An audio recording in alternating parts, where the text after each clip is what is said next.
Hey mamas, you're listening to the Balanced Working Mama podcast, the only podcast teaching you how to balance your work, motherhood, and wellness. I am Dr. Amber Thornton, clinical psychologist and mama wellness consultant. Each week we dive into tips and strategies and much more so that you too can become a balanced working mama. Let's dive in.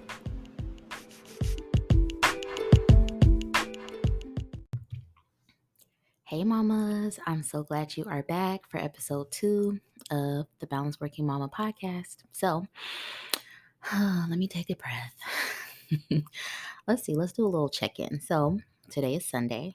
As you all know, I record on Sundays. And we're doing okay for the most part. I'm excited because today starts week 2 of the Empower Wellness program. So I've got a Sunday group and a Thursday group, and I meet with my Sunday group today at 3 p.m. So I'm excited because last week we spent a lot of time really reviewing wellness assessments and figuring out the areas of wellness that were concerns for the moms and, areas that they actually were doing pretty well in. And I love the wellness assessment and I love reviewing it with moms because it really helps to enlighten and bring clarity and direction. And so this week, the moms are working hard on really figuring out what are the wellness goals that they're going to have for the next 5 weeks while we're in the group. So I'm excited to hear what they come up with. I think the mamas have been working really hard, really just, deciding that you want to join a wellness program is such a big thing. It means that you have officially made the decision to commit to improving your wellness and moving forward. So I'm excited. So that's what's on my mind right now is really preparing for our Sunday group. And I guess that's going to be the case for the next 5 Sundays. But something else that's on my mind, let's see. Um, I think that's about it. We're doing good over here. So I'm excited to dive into today's topic.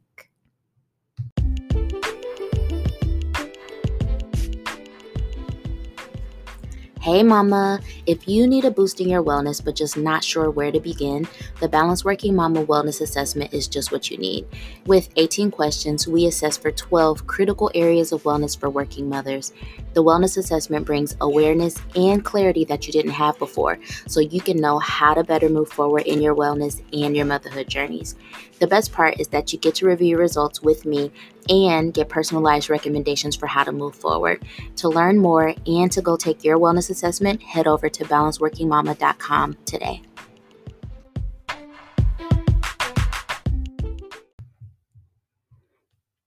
So, today we are going to be talking about bold and firm boundaries. And as you know, this first season of the podcast, we will be reviewing all of the core values of Balanced Working Mama. Actually, a few days ago, I posted on my Instagram what all of the values are. So if you have just been really curious and you can't wait for the entire season to um, complete itself, definitely go check out that post on my Instagram because you will see all of the core values that use the acronym BALANCED. But I want to just jump right in. So, bold and firm boundaries. So, what I know to be true is that setting boundaries is very important. But the thing about boundary setting is that our boundaries are completely ineffective if we ourselves are not respecting the boundaries that we set. And so, what I mean by that is, what I notice often is mamas will say, "Hey, I'm going to set a boundary here." Let's say maybe the example is, um, I'm going to work until 4 p.m. And then at 4 p.m., I'm going to shift over to spend time with my family. And then 4 p.m. comes around and maybe someone, a colleague or a boss says, well, hey, can you work till 4:30 today or 5 p.m. today? And then you go back on your boundary and say, yeah, that's no problem. And so that's a work example, but that is an example of what I mean by not respecting the boundaries that you have set. Let me maybe give a home related example. Let's say that you set a boundary and you say to your family, hey, you all, I'm feeling tired. I'm going to go take a nap for 30 minutes. And then your spouse, your kids, someone in your family is coming to you, say, hey, I want you to do this. Can you do this for me instead? and then you decide, okay, maybe my nap can wait a little bit longer. That's you going back on the boundary that you set. And so those examples are common examples. We often um, maybe do things that we said we weren't going to do, but we do them anyway you know, for whatever reason at work and at home. But what I really want us to get into the habit of doing is respecting the bold and firm boundaries that we have set. So, bold and firm boundaries really begin with us. No one will respect the boundaries that we set if we don't first establish them, if we don't clearly communicate them, but then also if we don't enforce them. So I want to repeat that. With the bold and firm boundaries that we set, we first have to actually set them. We have to actually decide, okay, well, what are the boundaries that need to be set in all facets of my life? And then we need to communicate them to other people because nobody knows the boundaries if we don't tell them. We can't assume that people will just assume the boundaries that we've set. We have to communicate where they are. And then lastly, we have to enforce those boundaries. If someone is pushing up against a boundary, again, whether it's someone at your job, someone in your family, even your own children, you have to communicate and reinforce that boundary so that they know that it's there. So you might be wondering, okay, in what areas of my life should I be thinking about boundaries? You should be thinking about boundaries in all areas of your life. Every single one. Every single area of your life needs boundaries. And so, again, we're thinking about work. We're thinking about boundaries with your children. We're thinking about boundaries in your family. We're thinking about boundaries in your home overall. We're thinking about boundaries with your friends. We're thinking about boundaries with your colleagues. We're thinking about boundaries with yourself. We're thinking about boundaries with things that are not even people, like maybe boundaries with social media, boundaries with the news, boundaries with eating. So many different things. There are a number of places where we can establish firm and bold boundaries, and that's what we want to be able to do. So, I also want to spend some time talking about what it means to have a bold boundary and also a firm boundary. So I feel like I've really been emphasizing the firm piece. When you think of something that is firm, it is unyielding. It is not easily moved. It is there. You can't push back on it too much because it's firm. It's strong. So our boundaries really need to be very firm, very strong, not something that someone else can easily push back on, but also not something that you can easily push back on. We need our boundaries to be firm, but also, we want to challenge ourselves to have our boundaries be bold. I think as working mothers, we often prioritize the needs of other people over ourselves. And I want us to get out of the habit of that. And what that might look like is making sure that the boundaries are bold. And so, with bold boundaries, that means that you might upset someone with your boundaries, but you should still set them anyways. Bold boundaries might not please other people, but we have to do it anyways because we are no longer prioritizing people pleasing and we are prioritizing the needs of ourselves, and that requires bold and firm boundaries. So, again, our boundaries need to be bold, they need to be unapologetic, they need to be full of audacity. We need our boundaries to be bold, and we need our boundaries to be firm, unyielding, steady, strong, not easily moved. So, I am now ready to give you 3 tips for starting to respect the boundaries that you've set. Because, before I send you off to go establish boundaries and figure out what your boundaries are, we really do need to talk about, okay, well, how are we going to make sure that you are respecting those boundaries? Because again, in my work with mothers, I see far too often we can figure out where the boundaries need to be, and we can set the boundaries and we can even communicate them, but that reinforcing, that enforcement of the boundaries sometimes is the hard part. And again, I think it's because we don't want to upset people, we don't want to offend people, or also that guilt creeps in and tells us that, hey, maybe your boundary is too bold. Maybe it's too firm. Maybe you should lighten it up. But no, we're not going to listen to those. We're not going to listen to that guilt.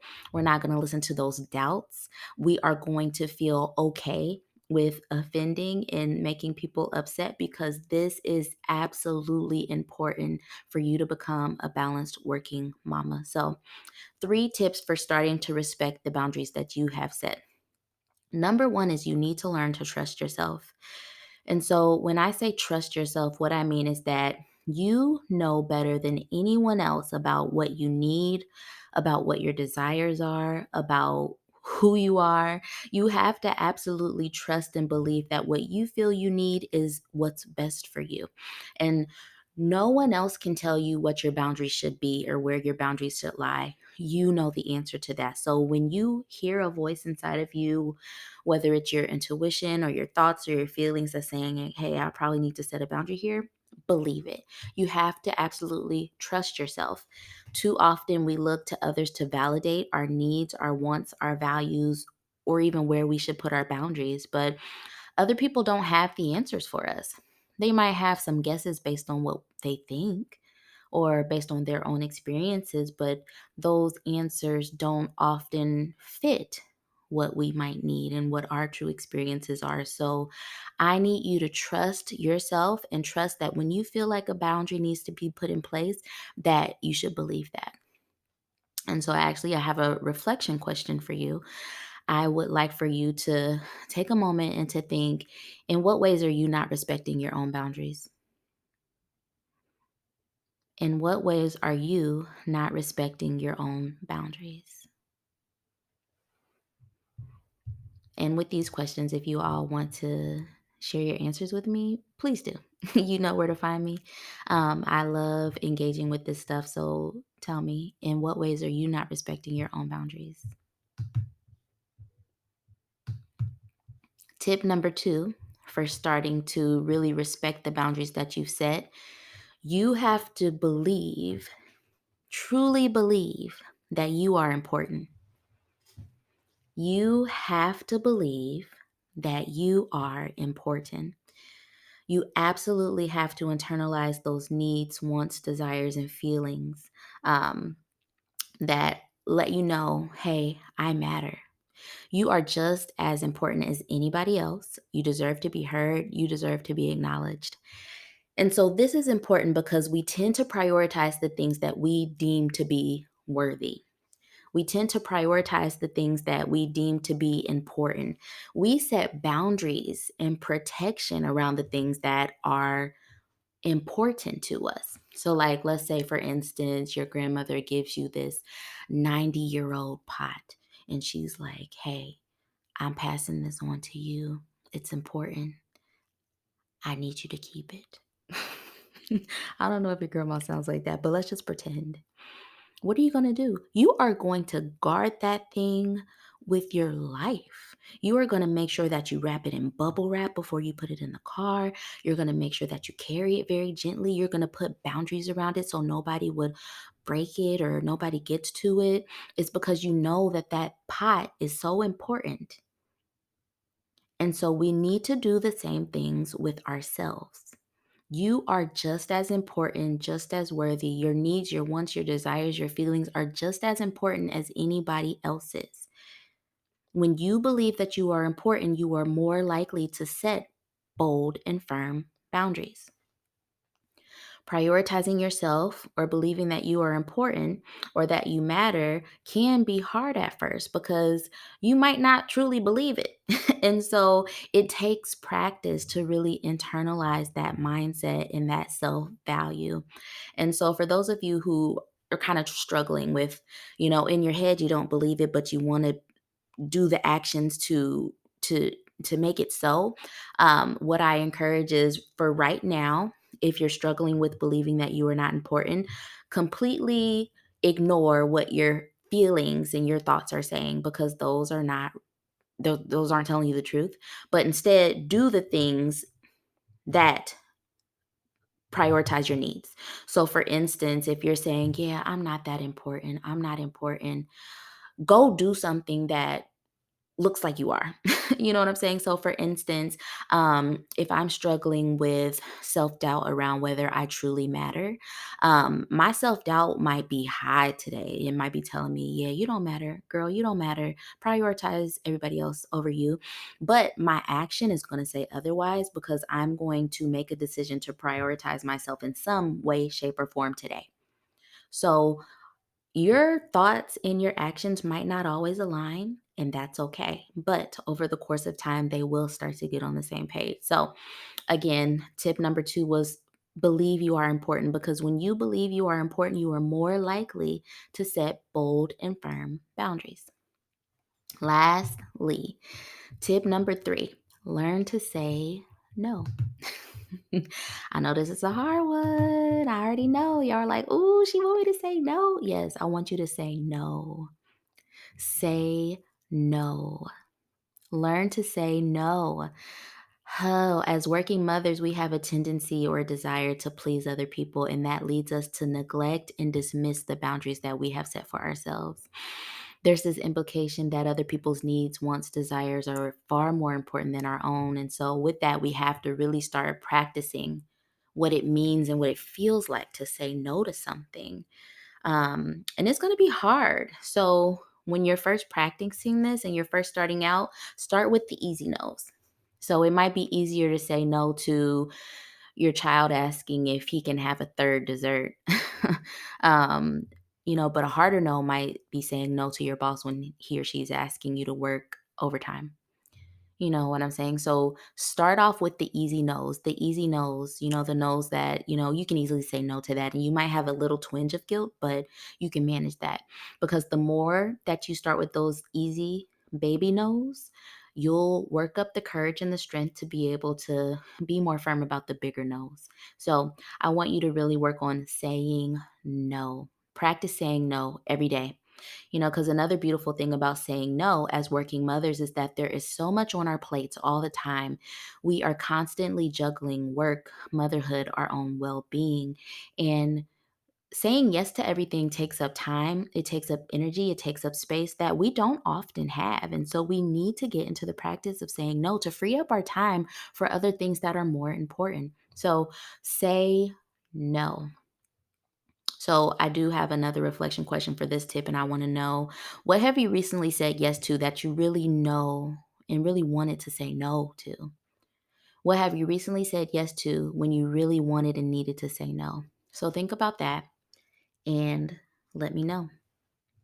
So my hope is that this helps you all to start to establish better, firm, and bold boundaries. We need boundaries as working mothers. It is absolutely necessary, and I'm excited for you all to work on that.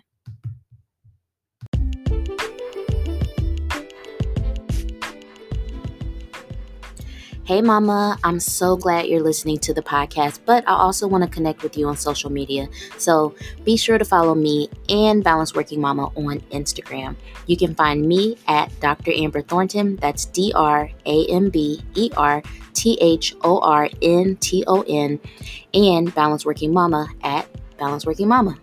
BALANCEDWORKINGMAMA.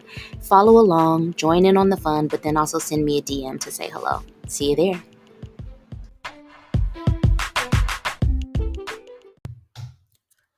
So, before we go, I want to leave you with a little bit of Balanced Working Mama empowerment. And what is really standing out to me right now is just this idea of, as we journey through our motherhood and our wellness and, just making sure that things improve and feel good, it's hard work.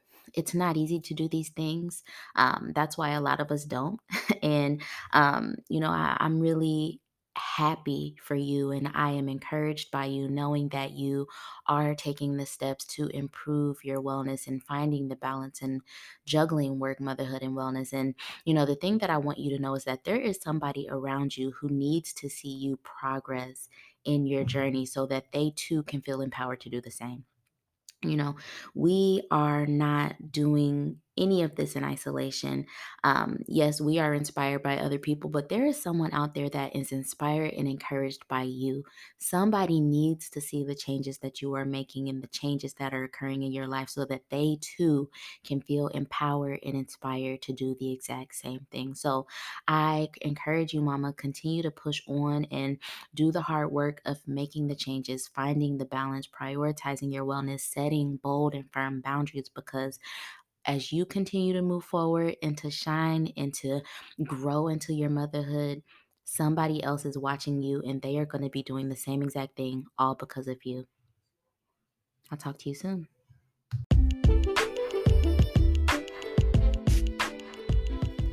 Hey, Mama. Thank you for listening to the Balanced Working Mama podcast. If you love this podcast, please be sure to rate it and share it with another mama that you know. And don't forget to follow me and Balanced Working Mama on Instagram. I'll talk to you soon.